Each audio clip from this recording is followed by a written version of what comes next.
Assalamualaikum warahmatullahi wabarakatuh.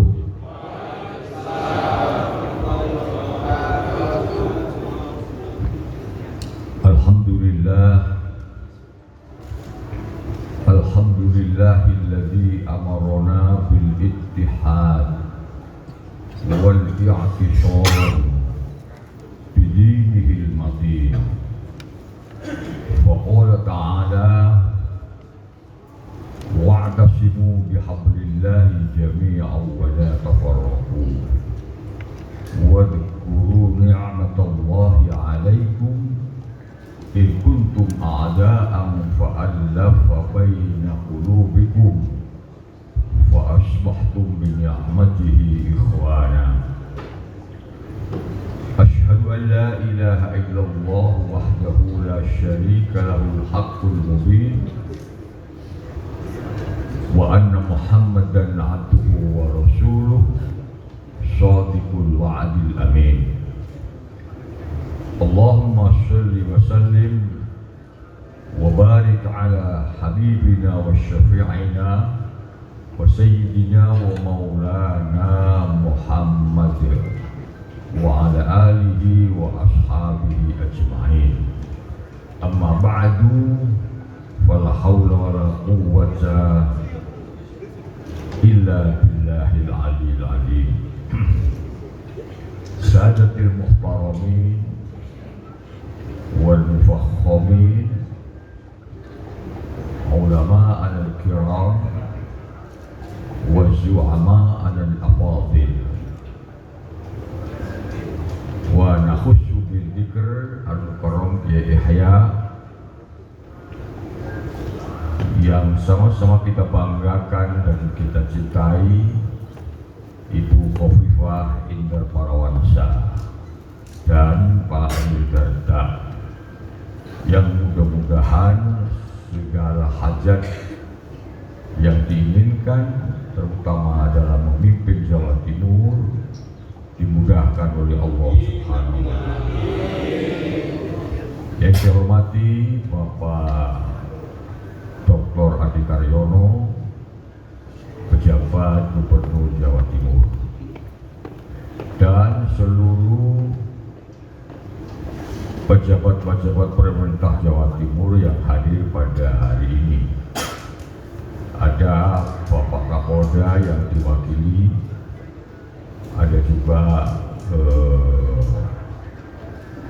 Bapak Kepala Kementerian Agama PJ, dan mohon maaf kalau saya tidak bisa nyebut satu persatu. Al-Mukarram Ketua DP Dewan Pimpinan Pusat LDII, Bapak Masya Allah, jadi lupa saya. Iya. Oh iya, warga tetangga saya kok bisa lupa. Inilah faktor usia. Yang saya hormati Bapak Kiai Haji Kriswanto, juga Ketua DPW LDII Jawa Timur, Bapak Kiai Amrozi, dan seluruh jajaran pimpinan LDII baik pusat maupun wilayah, serta para pimpinan daerah LDII di seluruh Jawa Timur yang hadir. Alhamdulillah, kita bersyukur bahwa Allah memperkenankan kita sore hari ini dapat bertemu di salah satu pesantren milik LDII, yaitu di Sabilur Rasyidin di Surabaya ini.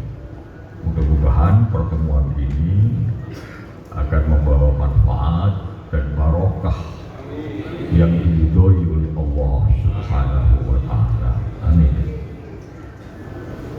Saya senang sekali dapat hadir pada pertemuan ini ikuti mulai dari Pak Kiai Amrozi, Pak Kiai Kris, Pak PJ Gubernur, dan lain-lain. Kayaknya pilkada ini udah selesai.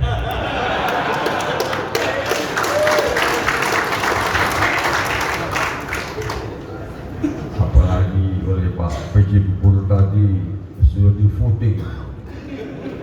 Ternyata suaranya kompak. Alhamdulillah. Secara pribadi maupun sebagai salah satu dari pengurus besar Nahdlatul Ulama, saya harus mengucapkan terima kasih kepada seluruh pimpinan dan warga LTII yang telah memberi kepercayaan kepada kader terbaik kami,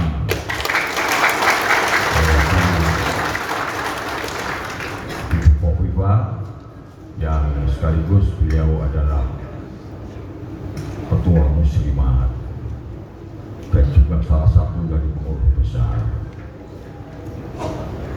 Dukungannya akan kami jadikan catatan penting bahwa LDI adalah mitra terbaik buat kita.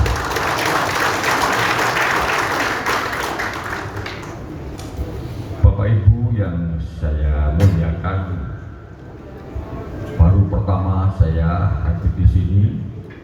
Kalau buah kata Pak Kris sudah berkali-kali sejak jadi Menteri Sosial sampai jadi Gubernur juga berkali-kali datang ke sini.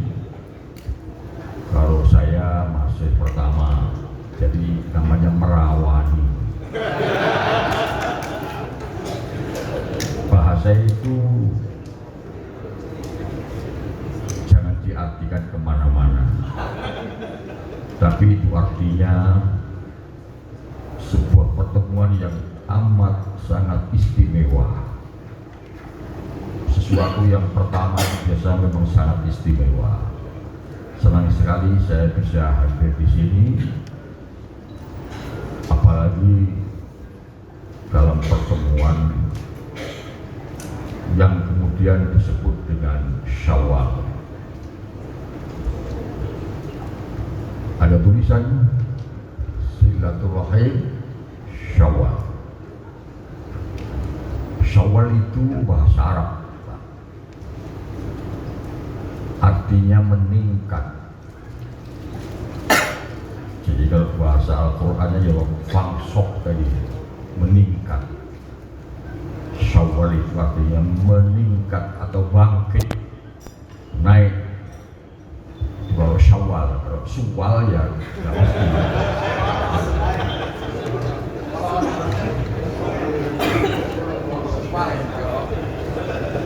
Artinya apa?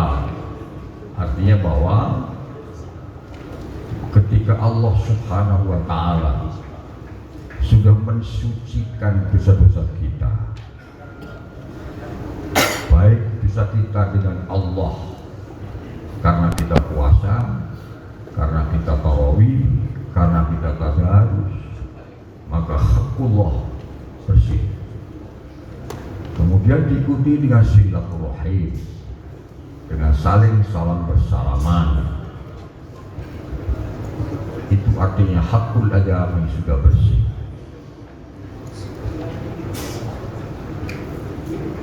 Sehingga kita Idul Fitri kembali suci lagi.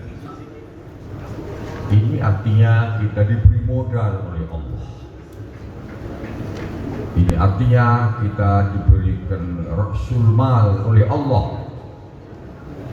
Kita diberikan kapital oleh Allah untuk menapaki hari demi hari, minggu demi minggu, bulan ke bulan, sampai 11 bulan yang akan datang, untuk terus Syawal meningkatkan amal soleh kita,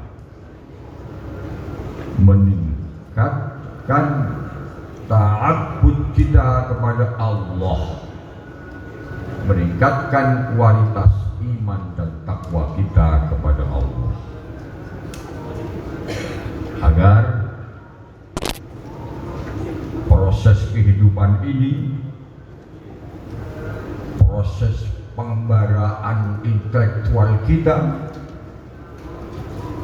proses pengembaraan pengabdian kita agar berujung kepada wa ila rabbika farghab, wa ila rabbika farghab, dan hanya kepada Tuhanmu lah segala kecintaan itu mesti kau perjuangkan.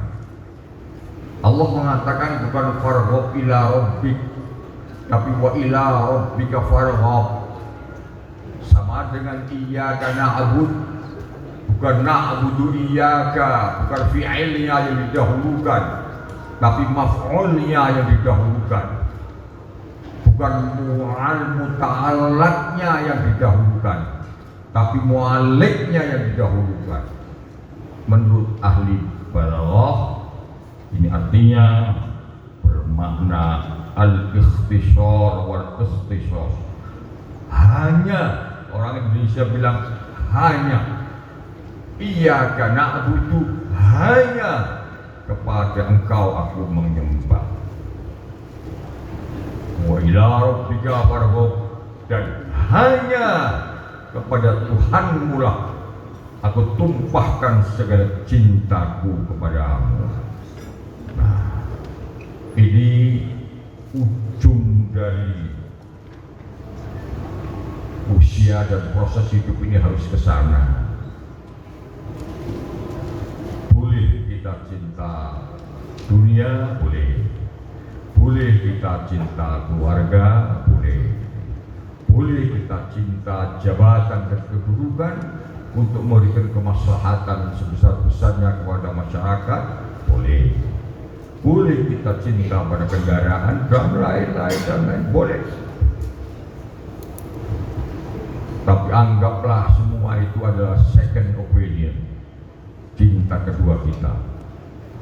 The first love kita, cinta utama kita adalah wa ila rabbika farghab, cinta kita kepada Allah Subhanahu wa ta'ala. Dan para istri jangan cemburu kalau suaminya lebih mencintai Allah daripada istrinya,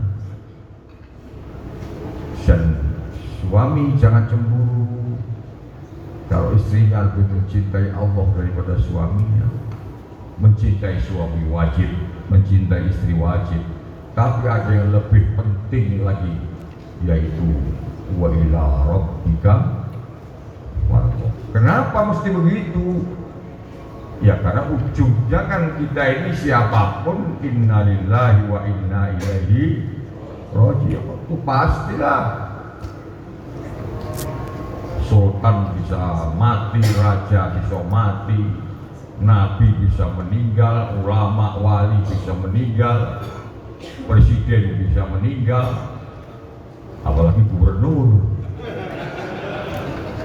Iya kan? Semua kita kan ujungnya adalah mesti fasubhanalladzi biyadihi malakut, fasubhanalladzi biyadihi. Akhir surat Yasin bagaimana mengatakan Subhanalladzi biyadihi malakutus samawati wal ardh wa ilaihi turja'un. Semua kembali kepada Allah. Dan bekal terbaik untuk menghadap Allah adalah mahabbah yang tinggi kepada Allah, mahabbah yang besar kepada Rasulullah sallallahu alaihi wasallam.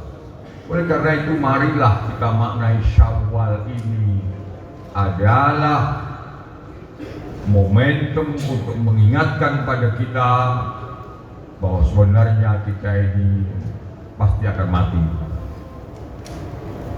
Dan bekal terbaik untuk menghadapi itu untuk istiadat terhadap itu adalah fangshok. Kita bangkit, kita giatkan, kita tambahi lagi ta'abbud kita kepada Allah, kita kuatkan lagi iman dan takwa kita kepada Allah, kita kuatkan lagi kualitas amal soleh kita. Dan itulah sebaik-baik, seberuntung orang. Hadirin sekalian yang saya muliakan, bekal paling bagus taqwallah. Wa tazawwadu fa inna khairaz zati taqwa wattaquni ya ulil albab. Taqwallah itu bekal terbaik bagi orang yang faham akan arti sebuah kehidupan. Nah, dalam takwa itu ada dua dimensi Bapak Ibu. Dimensi pertama adalah dimensi yang oleh Al-Quran dikatakan sebagai hablullah, sebagai dimensi transidental. Bagaimana membangun hubungan kita dengan Allah, dengan ibadah-ibadah mahdhah, ibadah-ibadah khusus.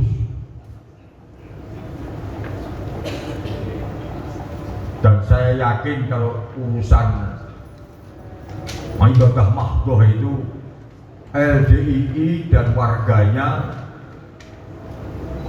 termasuk orang-orang yang luar biasa, insya Allah. Saya yakin itu. Saya yakin. Bagaimana munajat, bagaimana taqarrub ilallah dan sebagainya. Ada dimensi yang kedua dari takwa itu adalah dimensi hablun minan nas, dimensi universal, dimensi di mana kita mesti berbuat baik terhadap sesama. Maka ayat yang dibaca oleh qari tadi itu, wasari'u ila maghfiratin min rabbikum wa jannatin 'arduha as-samawati wal ard u'iddat lil muttaqin. Dan bersegeralah kalian menuju maghfirah Allah dan surga yang luasnya seluas bumi dan langit, yang hanya disediakan kepada muttaqin, orang-orang yang takwa Allah. Kemudian Allah menyebutkan siapa muttaqin itu. Muttaqin itu sifatnya banyak, dimensinya banyak. Salah satu di antaranya ini, alladzina yunfiquna fis sarra'i wad dharra wal kadhibina al ghaidha wal 'afina 'anil nas wallahu yuhibbul muhsinin. Ini universal ini ayat. Takwa dalam dimensi universal. Satu kata Allah, dimensi takwa dalam di dalam kelompok universal itu, alladzina yunfiquna fis sarra'i wad dharra. Orang yang peduli kepada orang lain. Dia peduli dengan hartanya, dia peduli dengan ilmunya, dia peduli dengan jabatannya untuk peduli kepada orang lain, baik dalam suka maupun duka. Tidak orang pelit harta, pelit ilmu, pelit jabatan, pelit tenaga, tidak. Tapi orang yang yunfiquna fis sarra'i wad dharra. Ada orang nggak bisa sekolah karena melarat, karena miskin, kita ambil anaknya, mondok di pesantren. Sebagian pesantren LDII, ya, kita urus anak itu agar supaya punya kualitas ilmu untuk memotong mata rantai kemiskinan. Ya, anaknya diurus. Kalau nggak punya duit, nggak punya makanan, kita bantu makan. Nggak punya SPP, punya kita bantu SPP sampai dia S1. Terus kita biaya. Syukur kalau selain anaknya, ibunya yang janda juga diurus. Ini ya DI kalau bangsa begini mesti semangat.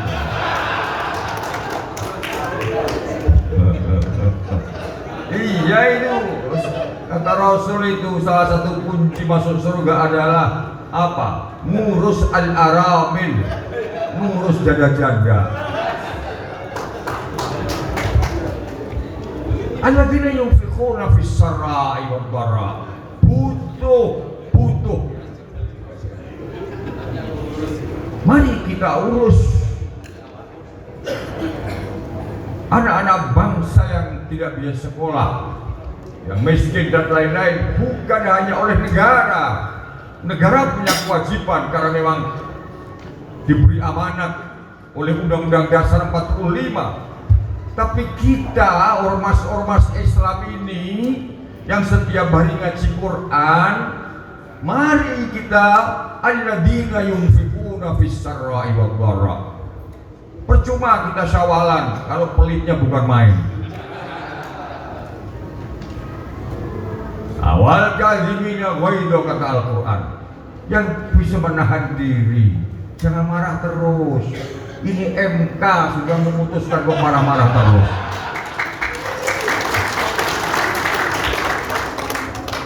Mau ngapain lah. Ya, wal kadhimina itu menahan diri. Boleh orang itu marah, boleh karena manusia. Tapi mesti ada pengendali supaya tidak bablas-bablas. Kalau kebablasan ditampani setan. Nah, wal afina 'anil nas, dan yang saling memaafkan terhadap sesama manusia. Allah mengatakan anin nas, bukan anil mukminin saja, Pak. Kita memaafkan terhadap sesama manusia apapun agama mereka, apapun suku mereka, apapun latar belakang politik mereka, apapun profesi mereka, kita harus hidup dalam saling memaafkan. Itulah yang disebut dengan ukhuwah basyariyah, ukhuwah insaniyah, membangun nilai-nilai kemanusiaan, membangun nilai-nilai keindonesiaan, namanya ukhuwah watoniyah, pada menciptakan persatuan Indonesia yang kokoh berbasis saling memaafkan. Wal afina 'anil nas, Pak. Bukan hanya anil mukminin, apalagi hanya anil LDIin.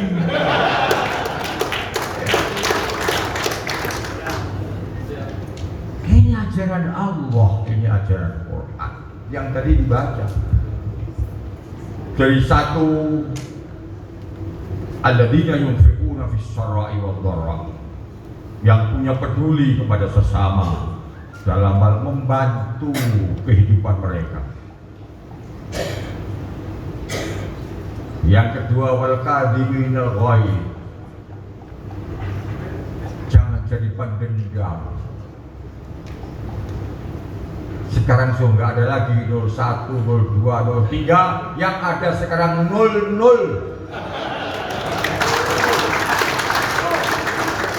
00 itu ada udah selesai.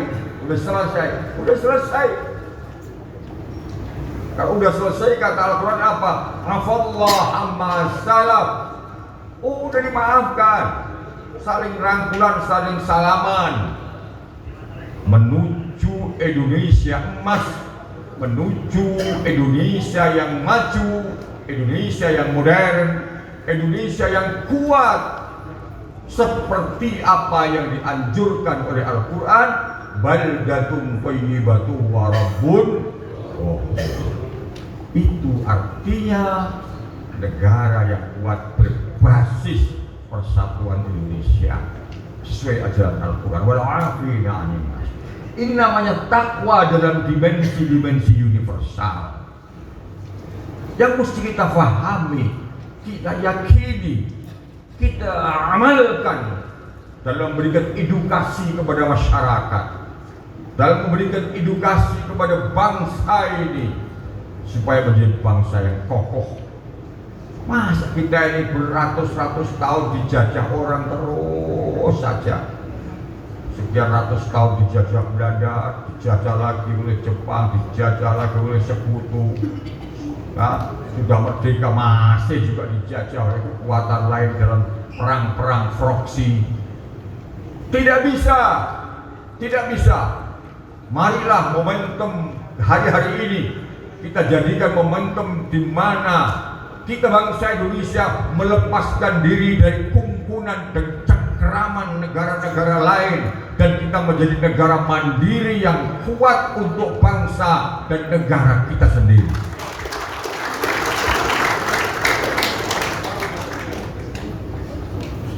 Wal 'afina 'anil nas. Apa ujungnya, Pak? Apa Bu ujungnya?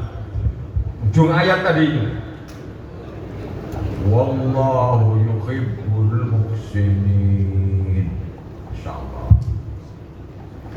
Kalau kalian bisa menjalankan prinsip-prinsip 3 hal tadi minimal, maka Allah mencintai orang-orang yang berbuat baik. Muhsin itu orang yang berbuat baik. Kalau Hasan itu baik, tapi kalau muhsin berbuat baik, Hasan itu lazim, kalau muhsin itu mutaaddi. Mutaaddi itu artinya ada orang lain yang kita untungkan. Kita menjadi khairun nas anfa'uhum linnas. Sebaik-baik orang adalah orang yang bermanfaat kepada orang lain. Itu namanya muhsin, berbuat baik. Ini pondok pesantren menampung beberapa anak-anak bangsa untuk dididik agar akidahnya benar, agar ibadahnya benar, agar muamalahnya benar, agar hatinya bersih. Maka ini adalah lembaga muhsinin, lembaga yang berbuat baik kepada orang lain. Kalau kita berbuat baik kepada orang lain dengan peduli dan memberi maaf kepada orang lain, dengan menjalin persatuan dan kesatuan untuk kemaslahatan bangsa, artinya kita menjadi muhsinin. Kalau kita menjadi muhsinin, dicintai oleh Allah. Wallahu yuhibbul muhsinin. Jangan ragu. Jangan ragu. Sekecil apapun yang kita berikan untuk orang lain, sekalipun hanya wa idza khuyyitum bi tahiyyatin fahayyu bi ahsana minha aw rudduha, sekalipun hanya mengucapkan assalamualaikum misalnya, itu namanya wa idza khuyyitum bi tahiyyatin, kemudian kita jawab dengan waalaikumsalam, atau ditambah yang lebih baik warahmatullahi wabarakatuh, atau pas aw rudduha, itu pas namanya, itu sudah berbuat baik. Ketika kita menjalankan itu semua, kita berada dalam frame muhsinin, dan itu dicintai oleh Allah. Allah mencintai orang-orang yang berbuat baik. Nah, orang itu kalau sudah berbuat baik, kalau muhsinin ya, kalau muhsinin kemana ujungnya? Ujungnya dirahmati Allah. dirahmati Allah, disayang Allah. Kalau disayang Allah, kemana arahnya? Ya ke surga. Kemana lagi? Panjenengan perisaannya ayat ini. Ala inna rahmatallahi qaribum minal muhsinin. Muhsin lagi. Sungguh rahmat Allah itu amat sangat dekat kepada orang-orang yang berbuat baik.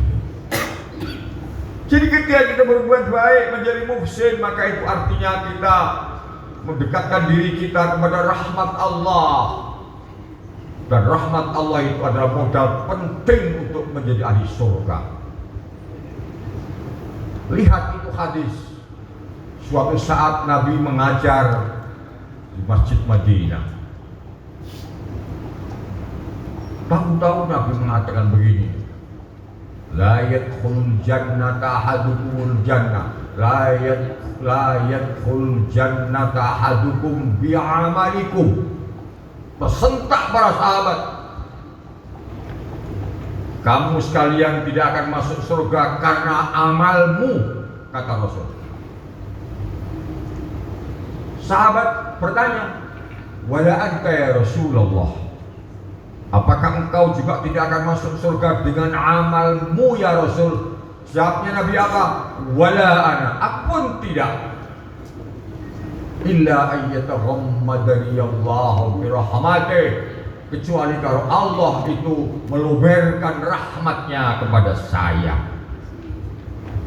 Ulama ahli tasawuf kemudian mendefinisikan bahwa orang itu tidak boleh membanggakan amal kebajikannya sendiri, tidak boleh. Karena hakikatnya orang masuk surga itu karena fadl, karena anugerah, karena rahmat dari Allah Subhanahu wa taala.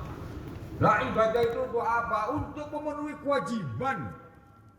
Bahwa kita manusia diwajibkan oleh Allah untuk sholat, ya kita sholat. Ganjar untuk orang ya urusan Allah. Kita sedekah, kita puasa, kita zakat, haji itu hanya karena kita memenuhi kewajiban Allah. Nah, apakah bisa untuk membeli surga? Tidak bisa. Untuk nebusi dosane awake dhewe iku ora nutut. Ganjarane salat dinebusi dosane awake dhewe ora nutut, ganjarane poso ora nutut. Enggak imbang nanti.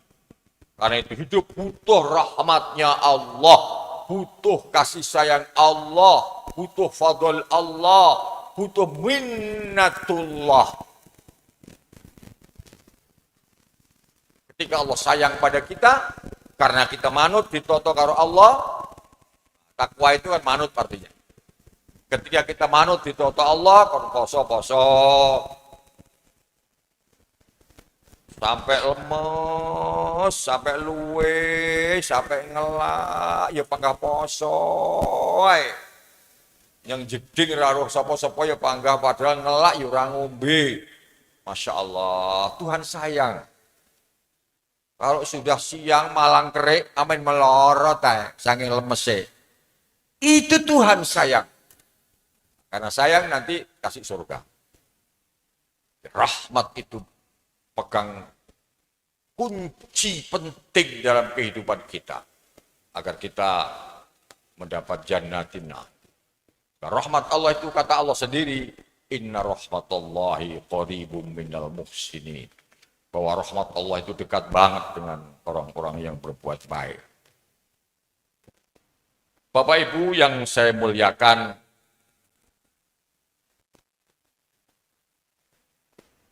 saya diberi tugas oleh Pak Amrozi untuk sedikit saja ya, ini sudah sore, bicara tentang tausiah kebangsaan. Tausiah kebangsaan itu kalau dalam spirit Islam kemudian disebut dengan hubbul watan. atau ukhuwah wataniyah, hubbul watan minal iman. Mari kita kembali ke Al-Quranul Karim.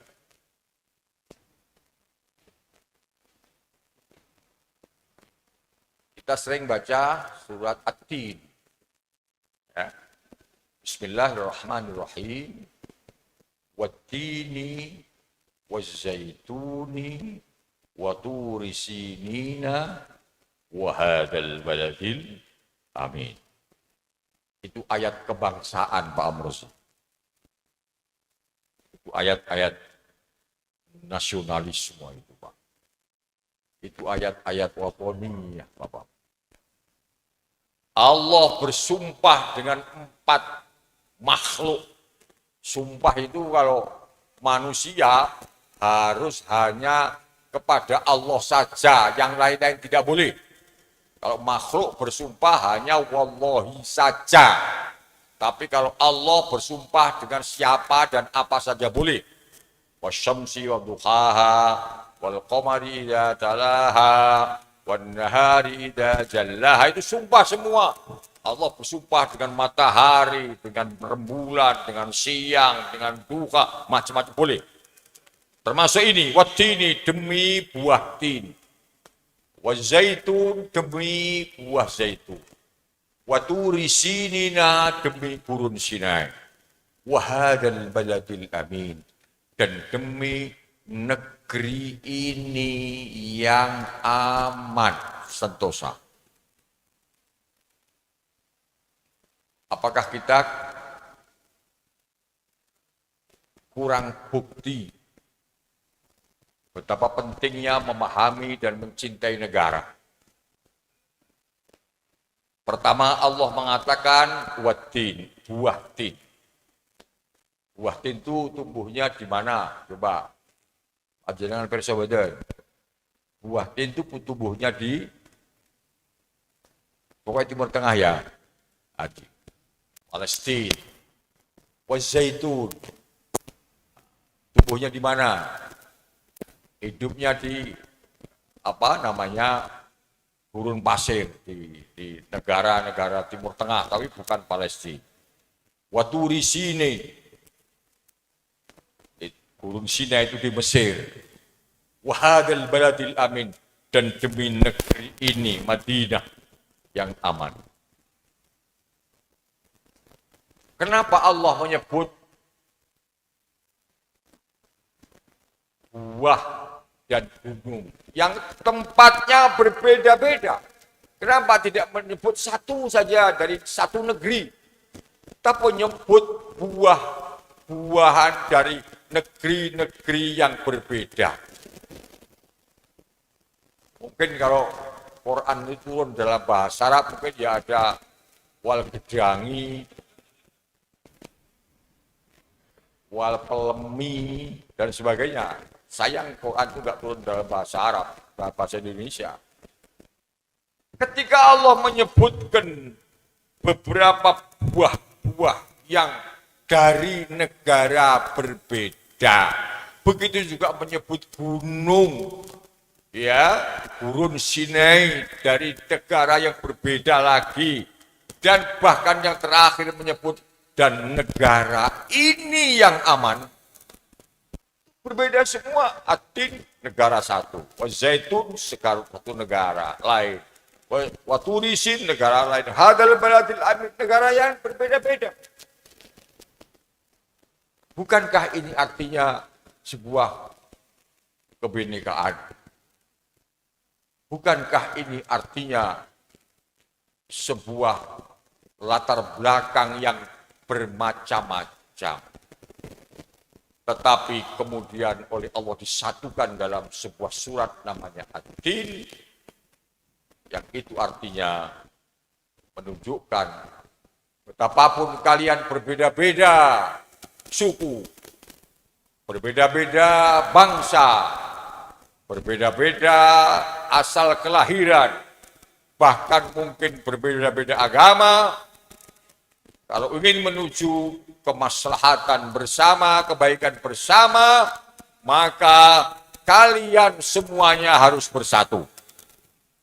Itu pesan dari wattini wa zaituni wa turi sinin wa hadzal baladil.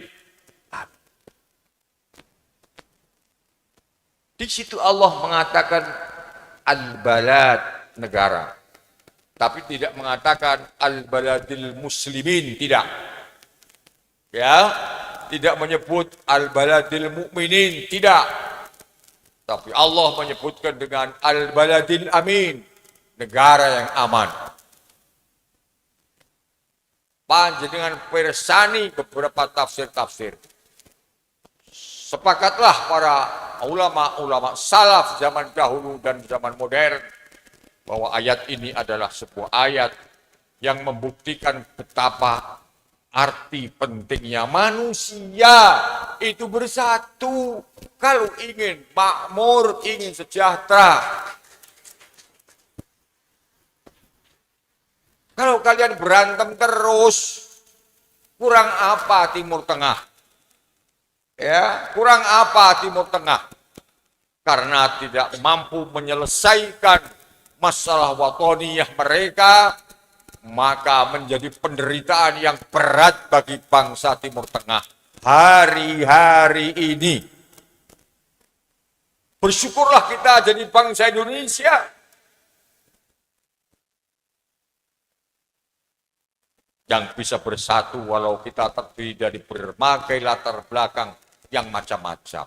Akhirnya kita hidup damai, hidup tentrem. Di atas hidup yang damai dan tentrem, kita bisa membangun ekonomi dengan baik, kita bisa membangun pendidikan dengan baik, kita bisa membangun kesehatan dengan baik, kita bisa beribadah dengan baik. Mana mungkin kita bisa membangun ekonomi, pendidikan, ibadah dengan baik kalau negeri kita kacau. Itu al-amin, pentingnya al-amin. Nikah saja Pak, rabi ini loh. Betul mungkin badai tenang kalau situasinya itu gaduh terus. Betul mungkin. Mendidik anak kita tidak mungkin. Maka basic ini mesti kita jaga betul. Pesan Allah. Ini menunjukkan betapa pentingnya menjaga persatuan dari sebuah komunitas yang kemudian disebut syu'uban wa qabaila.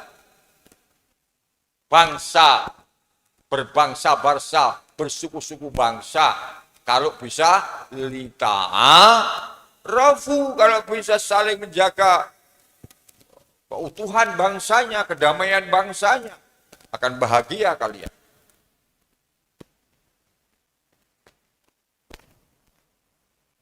Nah, kemana? Penting dijaga. Ya, boleh kita berbeda-beda, tidak apa-apa. Boleh kita berbeda-beda. Berbeda mazhab juga boleh, berbeda agama juga boleh. Iya kan? Rakaate traweh beda ya ora apa-apa. Ana sing 20, ana sing 8, kabeh apik. Sing gak apik sing ora traweh. Ya, sudahlah, tidak apa-apa. Jangan gaduh hanya karena soal rokaat. Jangan gaduh hanya karena soal yang bersifat khilafiyah. Apalagi gaduh, ya, mempersoalkan bentuk negara. Apalagi gaduh mempersoalkan tentang dasar negara. Bentuk negara yang menjadi negara bangsa, ini bukan negara agama, ini bukan negara sekuler, tapi ini negara bangsa, the nation state, ya, yang berdasarkan Pancasila, udah selesai, udah dibahas dulu-dulu. Kalau sekarang bahas seperti itu, podo karo wong karipan. Ya. Oh, jam itu lagi salat subuh itu ya apa sih? Selesai. Bahkan kalau panjenengan mau kembali kepada basic sejarah untuk mewujudkan baladil amin tadi itu, Pak. Negara yang aman. Maka ketika Nabi Muhammad sallallahu alaihi wasallam disepakati oleh masyarakat Madinah untuk menjadi pemimpin negara itu, Nabi melihat Madinah ini masyarakatnya tidak homogen tapi heterogen. Masyarakat Madinah itu masyarakatnya macam-macam. Dari suku ada Bani Nadir, Bani Khazraj, Bani Quraidah, dan lain-lain. Dari agama ada Islam, ada Nasrani, ada Yahudi. Dari Islam ada Muhajir, ada Ansor, macam-macam. Dilihat itu oleh Rasulullah. Di dalam Mitsaq Madinah terbaca dengan jelas, panjenengan lihat di buku-buku sejarah. Apa yang ditandatangani oleh seluruh tokoh-tokoh Madinah pada waktu itu? Bunyinya antara lain saja, ini panjang. Jurane kabeh ngatek ngasar entek ora entek. Tapi antara lain begini, al-muslimuna min Quraisy wal muslimuna min Yasrib wal yahud wa man tabi'ahum walladzina jahadu ma'hum ummatun wahidah. Diterjemahkan enggak ini? Loh, ini kan kiai semua, masa enggak paham?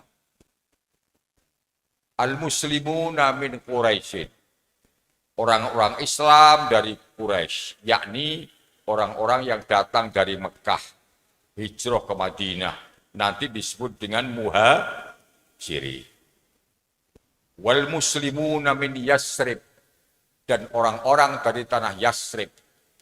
Yasrib itu nama dulu, kemudian berubah jadi Madinah. Itu asal sejarahnya. Kalau ingin tahu sejarahnya dari Yasrib kepada Madinah, ya nanti ngaji lagi lah. Ya. Dan orang-orang Islam dari Madinah nanti kemudian disebut dengan sahabat Ansor. Wal Yahud, dan orang-orang Yahudi, wa man tabi'ahum, dan pengikut-pengikut Yahudi. Walladzina jahadu ma'hum, dan orang-orang yang berjuang dengan mereka. Berjuang untuk apa? Untuk mempertahankan kedaulatan Madinah.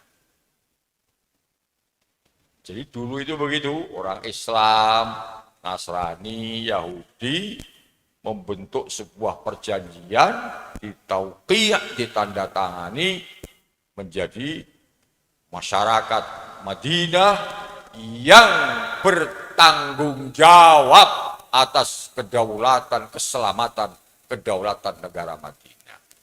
Nah, oleh karena itu khobar daripada al-muslimuna tadi itu ummatu wahidah, adalah umat yang satu. Orang Islam dari Quraisy, orang Islam dari Yasrib, orang Yahudi dan pengikutnya, ya termasuk Nasrani, walladzina jahadu ma'hum, dan orang-orang yang berjuang untuk mempertahankan keselamatan dan kedaulatan Madinah adalah bangsa yang satu, ummatun wahidah. Ini adalah cikal bakal daripada the nation state.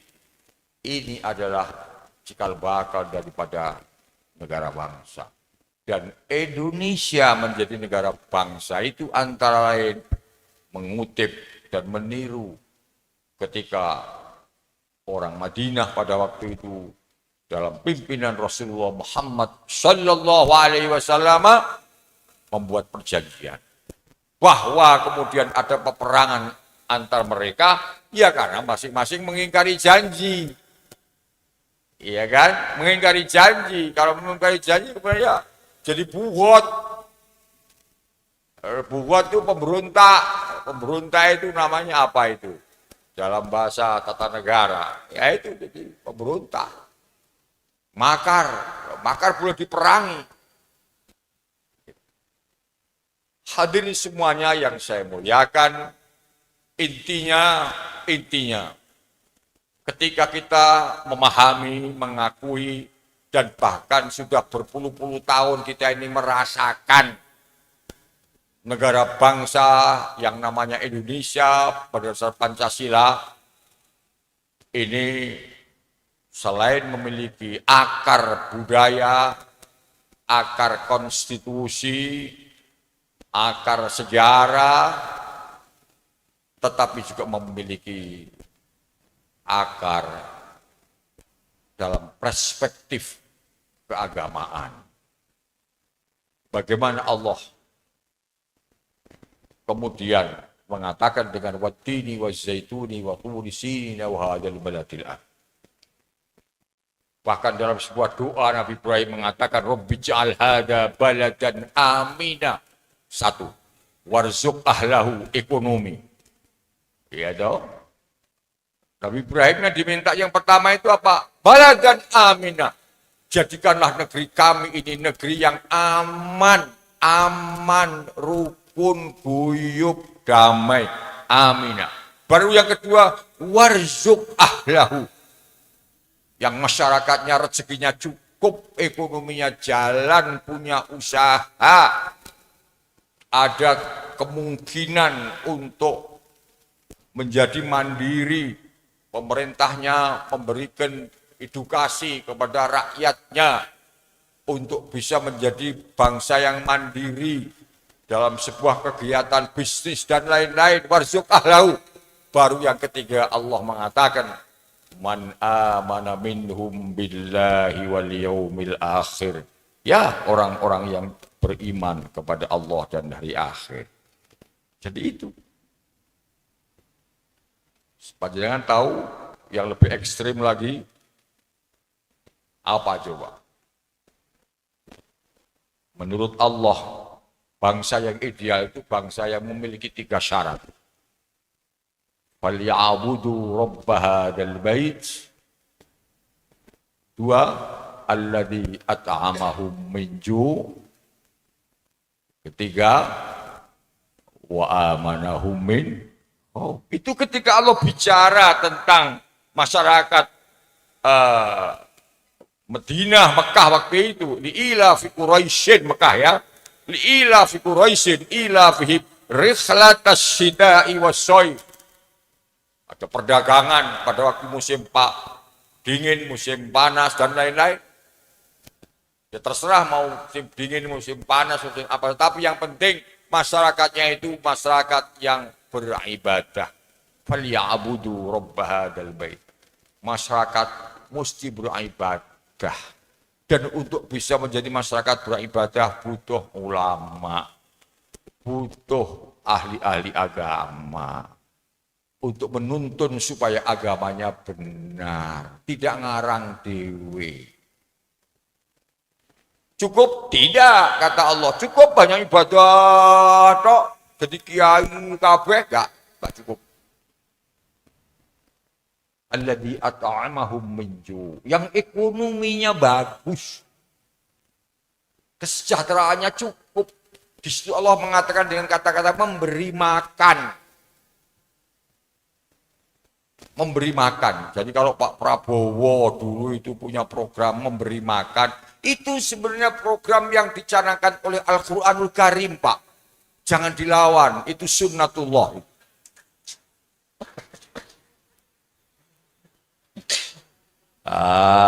Ini pidatonya 02 ini. Sekarang udah nggak ada lagi ya. Nah itu. Alladzi at'amahum itu.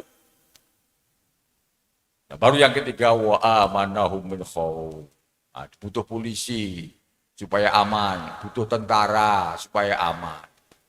Jadi hidup ini adalah satu kesatuan. Siapapun kalian, ulamakah kalian, pejabatkah kalian, ya, pengusahakah kalian, ya, cendekiawankah kalian. Kalau kita bicara tentang state, kalau kita bisa bicara tentang bangsa, maka hakikatnya kita itu kal jasadil wahid, seperti tubuh yang satu, ya, yang satu menguatkan kepada yang lain. Jadi gubernur mesti memberi penguatan kepada program ulama, ulama mesti mendukung terhadap program gubernur. Nah, dan kelihatannya yang paling siap Jawa Timur ADII kelihatannya. Allah, saya kira itu ajalah Bapak-bapak sekalian. Ini lama-lama saya jadi capek sendiri ini. Kurang lebih mohon dimaafkan, saya ingin mengucapkan makan ketupat pakai santen menawi lepat nyuwun ngapunten. Wallahul muwaffiq ila aqwamit thoriq. Wassalamualaikum warahmatullahi wabarakatuh.